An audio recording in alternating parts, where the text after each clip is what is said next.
Hi and welcome to SQE Success, your pathway to becoming an English solicitor. In this video, we'll explore 3 scenarios involving business property relief, BPR, a key topic in business taxation under FLK1. Let's dive in. A woman has been a partner in a qualifying trading business partnership for the past 8 years and holds a 20% interest in the partnership. She is now planning her estate and wants to know whether the value of her partnership interest will be subject to inheritance tax, IHT, on her death. Which of the following best describes the legal position? A. Yes, the value of her partnership share will be subject to IHT regardless of how long it has been owned. B. No, because she has held more than 10% of the partnership interest for more than 1 year. C. Yes, because she owns less than 50% of the partnership interest.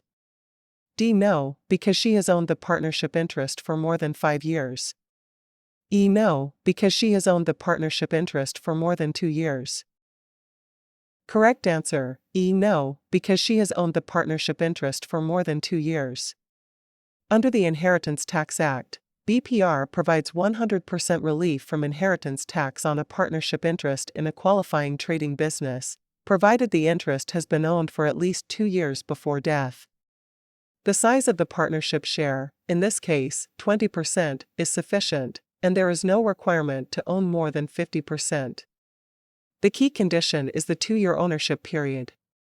Therefore, because the woman has held her partnership interest for 8 years in a qualifying trading partnership, the value of her partnership interest will not be subject to IHT on her death due to 100% BPR.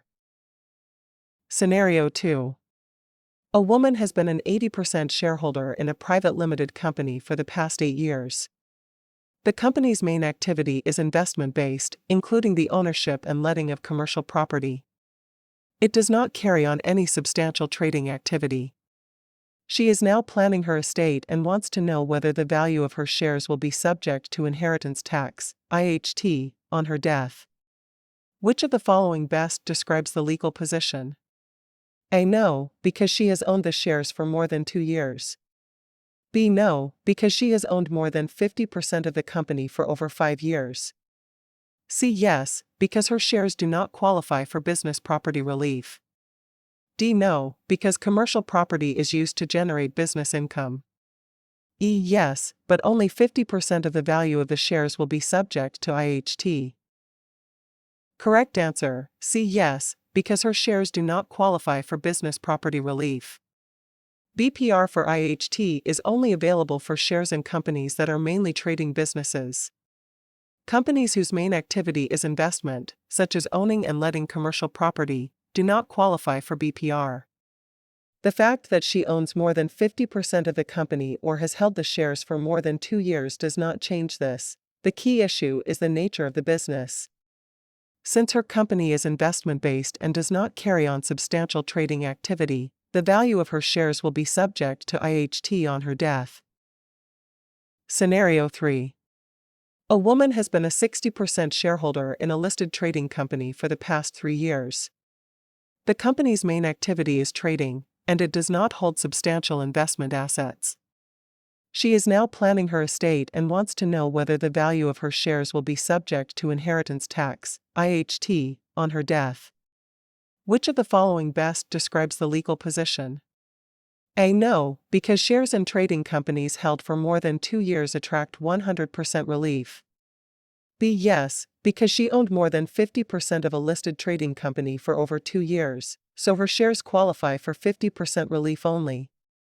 C. Yes, because business property relief only applies to unlisted companies.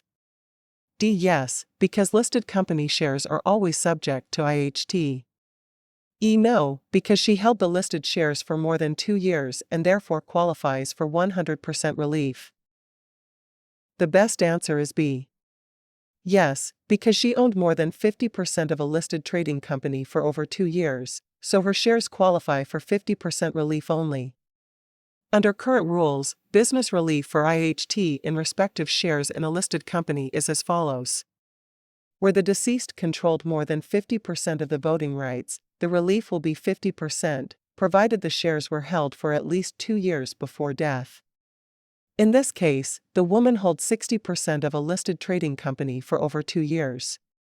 This means her shares qualify for 50% business relief, not 100%. This table summarizes the legal principles we have walked through. A partnership interest in a trading business qualifies for 100% BPR if it has been owned for at least 2 years, and there is no requirement to hold a majority share. BPR is not available where the business is wholly or mainly investment-based, such as a company whose main activity is owning and letting property. This applies regardless of the size or duration of ownership.